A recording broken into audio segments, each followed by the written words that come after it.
या मतदारसंघाचा आमदार ज्यांचं भाषण आपण या ठिकाणी ऐकतो ते समंत पाटील लोकसभेचे सन्माननीय सभासद खासदार विशाल पाटील, महाराष्ट्राच्या विधान परिषदेचे सभासद आमदार अण्णाराज,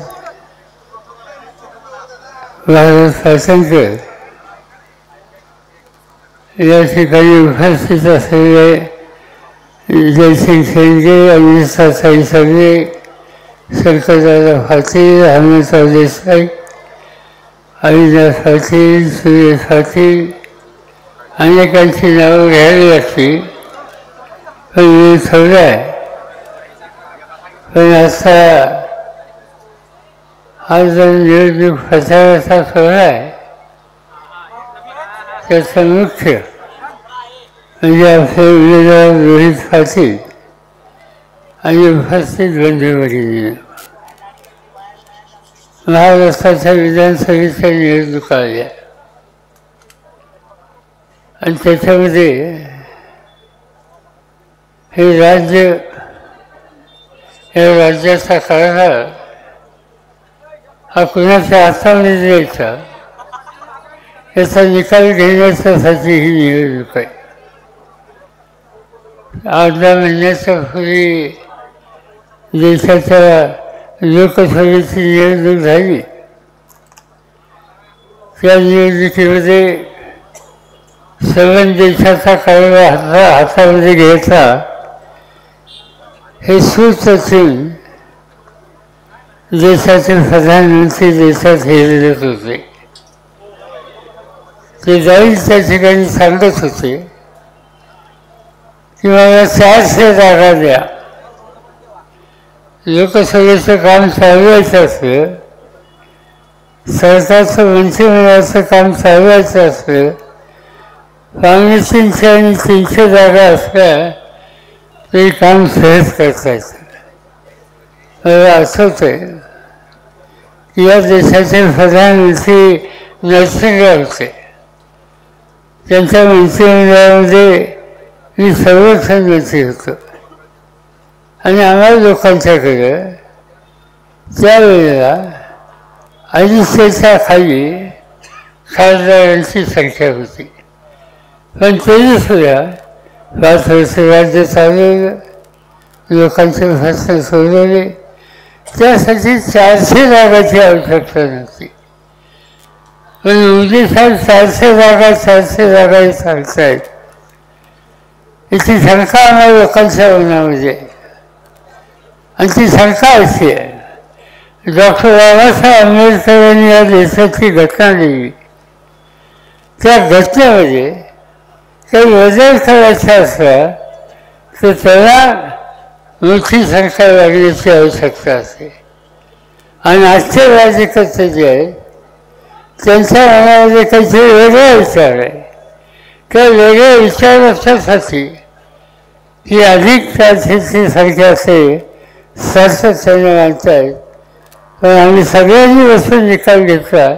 काँग्रेसचे नेते असतील, दिल्लीचे मुख्यमंत्री केजरीवाल असतील, तामिळनाडूचे मुख्यमंत्री असतील, केरळाचे मुख्यमंत्री असतील, कर्नाटकचे मुख्यमंत्री असतील, अन्य पक्षाचे लोक असतील, या सगळ्यांना एकत्रित केलं आणि देशामध्ये काय वाटेल ते झालं ते चालेल, पण 400 जागा मोदींच्या हातात द्यायच्या नाहीत हा निकाल आम्ही घेतला आणि सुधारण्यास त्याच्यामध्ये यश आलं. राज्य त्यांचं आलं, पण घटनेत बदल करण्याची ताकद त्यांची राहिली नाही. ती निवडणूक गेली. आता ही दुसरी निवडणूक आहे.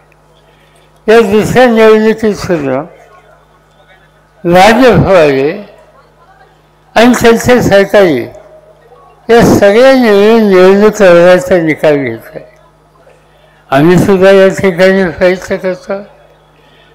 आम्ही काँग्रेस पक्षाला बोलवून घेतलं, राष्ट्रवादी पक्ष आहे, उद्धव ठाकरेंच्या नेतृत्वाखालचा शिवसेना आहे, ज्यावेळी कम्युनिस्ट उद्या कम्युनिस्ट यांच्याबरोबर दिसतं.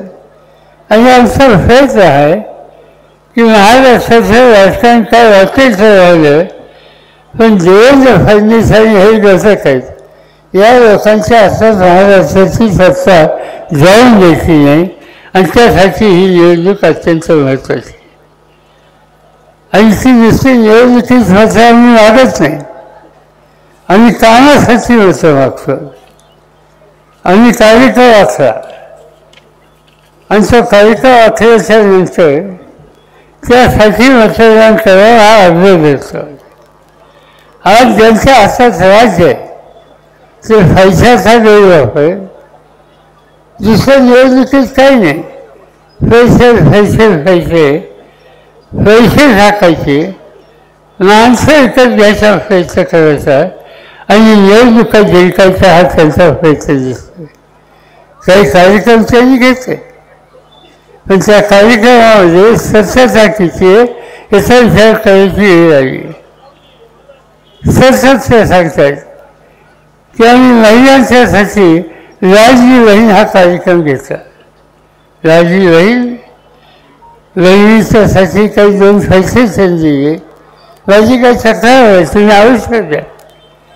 पण लाडली बहिणीला 1500 रुपये देणं याच्यापेक्षा सुद्धा तिचं रक्षण करणं तिची आज आवश्यकता आहे. आणि आजच्या राजनीतीमध्ये राजनीतीमध्ये महाराष्ट्रामध्ये स्त्रिया या सेफ आहेत, सुरक्षित आहेत असं म्हणण्याची स्थिती नाही आहे. या युती सरकारच्या कालावधीमध्ये महिलांच्या अत्याचारामध्ये वाढ झाली. आणि तुम्हाला माहीत आहे करण्यावर ठाऊक नाही, पण या 2 वर्षामध्ये जेव्हा त्यांचं राज्य या 2 वर्षामध्ये महाराष्ट्रात 67,381 महिलांच्यावर अत्याचार झाले. 67,000 महिलांच्या हत्या होती. याचा अर्थ असा ज्याची नोंद महाराष्ट्र सरकारमध्ये दर तासाला या राज्यामध्ये 5 महिलांच्यावर अत्याचार केले जातात. आणि दुसऱ्याने आज या राज्याची जी मुली आणि स्त्रिया गायब झाल्या, सापडत नाहीत, त्यांचा दाखला हा 2,60,000च्या आसपास. आणि जे राज्यकर्ते आमच्या भगिनींचा पत्ताचा शोध घेऊ शकत नाहीत, अत्याचाराची संख्या वाढवू शकतात, अशांच्या हातामध्ये महिलांचं संस्था द्यायचं. तुम्ही पैसे वाचा, पण त्या पैशाच्या पेक्षा पहिल्यांदा तिचं भविष्य राखा, तिच्यावरचे अत्याचार थांबा, तिचा फटका लागत नाही, तिचा शोध घ्या. हे काम करण्याच्यासाठी आजचे राज्यकर्ते काही करत नाही. महिलांचा प्रश्न तसा या राज्यामध्ये तरुण पिढीचा प्रश्न आहे. आज मी या सगळीमध्ये बघतोय रोहितसारख्या तरुणाला तुम्ही संधी द्यायचा निर्णय घेतलेला आहे, याच्यासाठी ज्योतिषाची गरज आहे असं मला वाटत नाही. आणि ही तरुण पिढी ती खऱ्या असताना असं शक्तिशाली केली पाहिजे. महाराष्ट्र चालवायचं पुढे तरुणांनी चालवायचं, आणि या सर्वांना संधी दिल्याच्या नंतर ते तरुण उत्तम काम करू शकतात याचा अनुभव मला आहे. आज या ठिकाणी बोलताना रोहितने सांगितलं की मला एकटं फाडण्याचा प्रयत्न करता येईल. काही काळजी करू नका, कोण एकटं फाडू शकत नाही. या 2 तारखेची तरुण पिढी जोपर्यंत मग ती कौशल मागायची असेल, ती शाळेची असतील, आषाढीची असतील किंवा तारगाची असतील, ही तरुणांची शक्ती तुमच्या मागे तोपर्यंत चिंता करायचं काही कारण नाही. तुम्ही एकटं करू शकत नाही. आणि तुम्ही आज म्हणताय 55 वर्षापूर्वी माझी अवस्था तीच होती. मी वयाच्या 26व्या वर्षी निवडणुकीला उभं राहण्याचा विचार केला होता. आणि माझ्या विरुद्ध सर्व आमचे कठीण नेते होते. आणि त्या नेत्यांनी चव्हाण साहेबांना वसंतदादांना सांगितलं की या तरुण वर्गाला आत्ता संधी देऊ नका. पण नेत्यांनी ऐकलं नाही. विरोध खूप होते तरी नेत्यांनी ऐकलं नाही. मला आठवत आहे, मला तिकीट देऊ नका म्हणून सांगायला आमच्या पक्षाचे अनेक नेते आले होते. चव्हाण साहेबांच्याकडे चर्चा झाली. चव्हाण साहेबांनी विचारलं की एका तरुणाला संधी द्यायला तुमचा नकार आहे. तरी हो, कारण तो निवडून यायचा नाही. चव्हाण साहेबांनी प्रश्न विचारला की आपल्या राज्यामध्ये 288 खासदारांच्या जागा आहेत. आपल्या पक्षाच्या किती जागा निवडून येतील? तर त्याच्या ज्येष्ठांनी सांगितलं की निदान 200 तरी येतील. चव्हाण साहेबांनी दुसरा प्रश्न विचारला, राहिलेल्या 88चं काय? तर नेत्यांनी उत्तर दिलं, बहुतेक तिथं फरार होईल. चव्हाण साहेबांनी सांगितलं, सर्व स्वारांचे असंच दिसते. आपल्याकडे किती येतील तर तुम्ही 200 येतील म्हणतात. 88 फरतील तर तेच तुम्ही सांगता. त्या 88मध्ये आणखीन एक घाला आणि ते 89 फरतील असं सांगा, सर्व स्वारांना तिकीट द्या. आणि मला तिकीट दिलं आणि त्या दिवसापासून आज 55 वर्ष मी सतत निवडून येतोय. एकदा सुद्धा लोकांनी मला घरी केले आहे. आणि त्यामुळे आजच्या वेळामध्ये तुम्ही विविध ठिकाण देताय. माझी पूर्ण खात्री आहे की पुढची 5-50 वर्ष या भागाचं नेतृत्व करण्याचा अधिकार हा त्यांचा राहणार आहे. तो त्यांच्या कामाने राहणार आहे, त्यांच्या आवाजाच्या पुण्याने राहणार आहे. आणि त्यासाठी त्यांना मोठ्या मोठ्याने विजय करा ही आग्रहाची विनंती मी आपल्याला करतोय.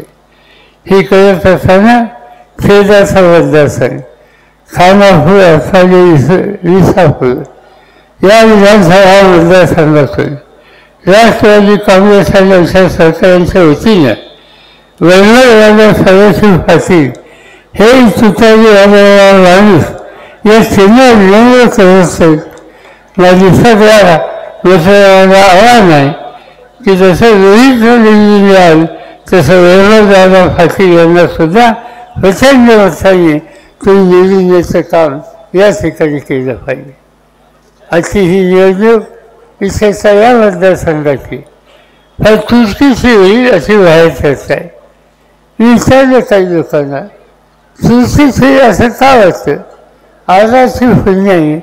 महाराष्ट्राच्या कानाकोपऱ्यामध्ये लोक आगाचं नाव घेतात. माझ्या दौऱ्याची मी सुरुवात नागपूरच्या ग्रामीण भागातून केली आणि अनेक जिल्ह्यामधून मी आज इथं आलेलो आहे. मी कधी 17 दिवस कधी घरी सुद्धा गेलो नाही. या तालुक्यात या जिल्ह्यात, या तालुक्यात या जिल्ह्यात. आणि हे सुरुवात केल्याच्या नंतर पहिल्या दिवशी नागपूरला सभा संपली आणि काही आदिवासी समाजाचे लोक एका कोपऱ्यात थांबलेले होते आणि त्यांनी मला हात केला. मी थांबलो आणि त्यांना बोलून घेतलं, काय अडचण आहे का? म्हणजे काही अडचण नाही. म्हणजे कशासाठी तुम्ही सांगलं? एकच गोष्ट सांगायची, अर्धा तासाचा पोरगा तिकडे सांगलीकडे निवडणूक लढतोय त्याचं लक्ष ठेवा. तुमचं गाव ते म्हणजे गडचिरोली आदिवासीचं सगळं. म्हणजे अर्धा तासाच्या पोरग्याची चिंता तुला नका. त्यांनी सांगितलं की आम्ही आदिवासी अनेक संकटातून जात असताना आमच्या दैनंदिन प्रश्नाची चिंता ही अर्धा भाषाने घेतली. आमच्या भाषणाची सोडवणी केली. त्याचा उपकार आम्ही कधी विसरू शकत नाही. हा गडचिरोलीचा आदिवासी या ठिकाणी सांगतो. एवढी पण नाही. आज आजारच्या मागं असल्याच्या नंतर मला स्वतःला चिंता करण्याचं कारण वाटत आहे. आज विरोधीचे आमदार माजी खासदार आहेत, उद्योगी आहेत, त्याची माहिती आहे. अनेक गोष्टी सांगता येतील. त्यांची पहिली महाराष्ट्राची विधान परिषद मला आज होती. एक दिवशी माझ्याकडं आधारसाठी आली आणि त्यांनी सांगितले की साहेब विधान परिषदेच्या जागा भरायच्यात, एका जागेसाठी माझा आग्रह आहे. म्हणजे कुणाचा? त्यांनी सांगितलं संजय फासलाचा. म्हणजे मला पसंत नाही, तुम्ही काहीतरी दुसरं नाव सांगा. नाही म्हणजे माझा फार आग्रह आहे, मी त्यांच्याशी बोललो आहे, काही करा त्यांना द्या. आणि म्हणजे यांचा काही भरोसा नाही की तुमच्या जास्ती जशी खात्री नाही, कशासाठी तुम्ही आग्रह करता? नाही म्हणजे माझ्या भागात आहे, काही करा पण एवढं माझं ऐका. शेवटी आधारचं नाव मिळणं हे मला शक्य नव्हतं. आम्ही मान्य केलं, ती आमदार झाली, 5-6 वर्ष राहिली. पण अशी गमतीची गोष्ट आहे, ज्या दिवशी आमदारकीचा काळ संपला दुसऱ्या दिवशी नवा पक्ष लगेच भाजपमध्ये गेले. भाजपमध्ये गेले, लोकसभा लढवली, त्यांना यश मिळालं. 10 वर्ष लोकसभेत राहिली. मी जास्त चौकशी करायचो मतदारसंघात काय चाललंय, काय चाललं असेल लग्नारी वकील हा कधी मतदारसंघाच्या प्रश्नाची कधी चर्चाही करत. इथं विचारल्याच्यानंतर तेच ऐकायला जायचं. 10 वर्ष काढली. गेल्यानंतर खासदारकी संपली. आता नवीन पक्षात गेले, तिथं त्या ठिकाणी राहिले. तिथून काय करायचं ते किती काळ त्यांना मिळावा हे तुम्हाला सगळ्यांना माहिती आहे, मी काय सांगायचं नाही. काँग्रेस पक्षात त्याच्यानंतर पुन्हा एकदा निवडणूक आली. निवडणुकीच्या आधी 1 महिन्याच्या पूर्वी मी सांगलीला आलो होतो आणि काहीतरी कार्यक्रम त्यांनी घेतला होता. मला अतिशय आग्रहाने सांगितलं तुम्ही यायलाच पाहिजे, समाजाच्या लोकांचा प्रश्न आहे. शेवटी मी गेलो त्या कार्यक्रमाला, सांगलीमध्येच कार्यक्रम होता. मी त्यांना विचारलं की उद्याच्या निवडणुकीमध्ये कसं चित्र दिलं, काय काळजी करू नका. अफसर सगळे आले, काँग्रेस असेल, उद्धव ठाकरे असतील, राष्ट्रवादी असेल, याच्याशिवाय दुसरं काही नाही. म्हणजे तुमचं काय म्हणजे आमचं या सगळ्यांना निवडून आणण्याच्यासाठी ताकद लावणं, याच्या दुसरी काही माझी अपेक्षा नाही. आणि 8 दिवसांनी वाचलं की या मतदारसंघाचा अर्ज वाढला. कुठं शब्दाची किंमत नाही, लिहिण्याच्यामध्ये सातत्य नाही. अशा भागाचं त्या व्यक्तीचं काम करण्याची संधी लोकांनी दिली, त्याच्या कामाचा संधीचा सोबत करण्याची भूमिका नाही. कारखाना इथं उभा केला. आज त्या कारखान्याची काय अवस्था आहे, मी काय त्याच्या खोल्यात जाऊन इच्छिता तुम्हाला माहिती आहे. या सगळ्या लोकांचा संबंध कारखान्याशी होता. आज एकेकाळी सांगली जिल्हा सरकारी कारखानदारीच्या बाबतीत महाराष्ट्राला नेतृत्व देणारा जिल्हा आणि त्या सांगली जिल्ह्यामध्ये चाळगाव भागाचा कारखाना आज काय अवस्थेत आहे, त्याचं नेतृत्व कोणाकडे होतं, त्याची जबाबदारी कोणाची होती, या सगळ्या गोष्टी तुम्हाला माहिती आहे. आणि कारखानाच नाही, गणपती संघ असेल, आणखीन काही संस्था असतील, अनेक संस्थांच्या संबंधीचा उल्लेख जिथे जिथे या खासदाराचा संबंध आला त्या ठिकाणच्या त्या संस्था कोणत्या स्थितीच्या आहेत हे तुम्ही लोकांनी बघितलं पाहिजे. आणि ते बघितल्याच्या नंतर तुम्हाला कधीही समाधान मिळणार नाही. कारण समाजाच्यासाठी समाजाने दिलेला अधिकार हा गाजवायचा असतो, त्यासाठी वापरायचा असतो. हे सूत्र या दिवसांनी कधी मनामध्ये ठेवलं जाईल आणि त्याचा परिणाम आज तुम्हा लोकांच्या हिताची लवकरच न करणारी व्यक्ती जर या ठिकाणी रोहीच्या विरुद्ध उभी असेल आणि दुसऱ्या बाजूला सत्ता असं नसो, पण लोकांचे प्रश्न सोडवण्यासाठी माणसाला हेजमाचे घालून अधिकाऱ्यांची बळ बोलून या मतदारसंघाच्या जनतेची कामं करून घेणं हे सूत्र त्यांनी या मधल्या काळामध्ये फावं, त्याचा विचार करायचा तर लोकांना धोका देण्याचा विचार करायचा हा प्रश्न तुमच्या पुढे आहे. आणि माझी खात्री आहे की तासगाव तालुक्याची जनता या देशाच्या स्वातंत्र्याच्या काळात संघर्षाच्या काळात समाज देशासाठी कष्ट करणारी उन्हाळणारी देशाला परकीयांच्या हातातून मुक्त करण्यासाठी पर्यंत संघर्ष करणारी आणि नेहमी प्रगतीचा आणि विकासाचा विचार करणारी जनता रोहित भाषांच्या मागं मोठ्या शक्तीने उभं राहील याची पूर्णपणानं मला खात्री आहे. आणि उद्याच्या या निवडणुकीमध्ये त्यांची कोणती ओळख व्हायचे तुतारी फक्त माणूस आणि जो माणूस आजाद फाटील असो आणि आज त्यांचा वारसा रोहित चालत असेल या सगळ्यांच्या कामामध्ये शेवटचा माणूस हा अखंडतेने लक्षात ठेवलेला आहे. आणि त्या शेवटच्या माणसाचं स्मरण या तुतारी त्यांनी मुखात घेतलेली आहे त्या माध्यमातून आपल्याला कायम होईल. आणि त्यासाठी तुतारी फक्त माणूस याच्यासोबत वचन द्यावा मोठ्या संख्येनं प्रचंड मतानं तुम्ही रोहितला निवडून द्या. मी सांगण्याची आवश्यकता नाही. तुम्हाला खात्री वाटते की अण्णासाहेब या ठिकाणी आजाद नाही आहेत.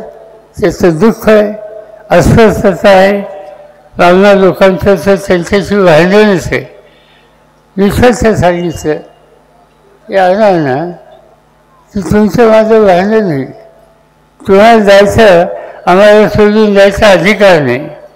तुम्हाला सर्व महाराष्ट्राची जनता वेगळ्या दृष्टीनं बघते आणि त्यासाठी तुम्हाला जगलंच पाहिजे. तुमचं आयुष्य हे महाराष्ट्राला हवं आहे आणि त्याच्यासाठी काही होत असेल तर तुमचं आमचं भांडण होईल हे मी स्वच्छ त्यांना हॉस्पिटलमध्ये सांगितलं होतं. पण शेवटी सगळंच काही तुमच्या माझ्या त्यांच्या हातात असतं असं नाही. काही गोष्टी आपल्या सगळ्यांच्या कृतीच्या बाहेर असतात आणि तीच अवस्था तिथं झाली आणि आज ते तुमच्या माझ्यामध्ये राहिली नाही. पण ती राहिली नसली तर त्यांचा आदर्श कायम आहे. आणि तो नुसता तासगाव होता नाही सर्व महाराष्ट्राच्या कानाकोपऱ्यामध्ये कुठेही गेलो तर लोक आश्चर्यानं आजाराची चौकशी करतात, कुटुंबाची चौकशी करतात. माझ्या मते हे फार मोठं धन तुम्हा लोकांच्या फजरामध्ये आजारी जाता जाता टाकलेलं आहे. आणि म्हणून समाजाला संभाव्य करण्याचा दृष्टिकोन ज्याने उभं आयुष्य व्हायला आज त्याच्या मतदारसंघामध्ये त्यांच्या जागेवर त्यांची पुढची फेरी ही जर निवडणुकीला उभी होत असेल तर तुम्हा सगळ्यांची पूर्ण ताकद ही तर त्यांना द्याच. पण मतांचा विक्रम करा आणि विक्रम करून सर्व महाराष्ट्रात चर्चा झाली पाहिजे की रोहित भाषाला जी काही मतं भरली अशी मतं भरणं त्याला भाग्य लागतं.